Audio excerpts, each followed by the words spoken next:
નમસ્કાર, આપ જોઈ રહ્યા છો નેશન પ્લસ ન્યૂઝ. હું છું આપની સાથે હેતલ ભગત. વડોદરા શહેરમાં વિદેશી દારૂનો ધંધો કરતા 4 આરોપીઓની પીસીબીએ પાસા હેઠળ અટકાયત કરી પાલનપુર અને રાજકોટ જેલમાં મોકલી આપ્યા છે. લુધિયાણાની વિદેશી દારૂ ટ્રેલરમાં ભરી લાવનાર આરોપી લવજીતસિંહ ઢિલ્લો પોલીસના હાથે ઝડપાઈ ગયો હતો. પોલીસે 87.16 લાખનો વિદેશી દારૂનો જથ્થો કબજે કર્યો હતો. વિદેશી દારૂની હેરાફેરી માટે તેણે બોગસ બિલ્ટીઓ બનાવી હતી. પીસીબીએ તેની પાસા હેઠળ અટકાયત કરી પાલનપુર મધ્યસ્થ જેલમાં મોકલી આપ્યો છે.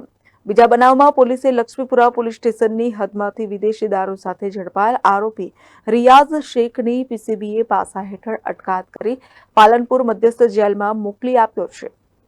રિયાઝ સામે દારૂ અને જુગારના 7 કેસ નોંધાયા છે.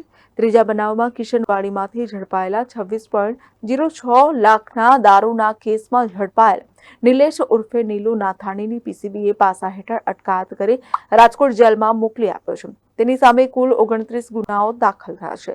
ચોથા બનાવમાં માંજલપુર પોલીસ સ્ટેશનની હદમાંથી વિદેશી દારૂના ગુનામાં ઝડપાયેલ યશ મિસ્ત્રીની પીસીબીએ પાસા હેઠળ અટકાયત કરી રાજકોટ જેલમાં મોકલી આપ્યો છે. તો પીસીબીએ વાહન ચોર નૌશાદ ઉર્ફે સાગર મુસ્તાક આલમને પાસામાં પાલનપુર મધ્યસ્થ જેલમાં મોકલી આપ્યો છે.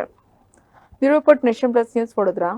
સમાચારોના સતત અપડેટ મેળવવા માટે અમારી નેશન પ્લસ ન્યૂઝની યુટ્યુબ ચેનલને સબસ્ક્રાઇબ કરો, બેલ આઇકન દબાવો અને જોડાયેલા રહો ફેસબુક, ઇન્સ્ટાગ્રામ અને ટ્વિટર પર.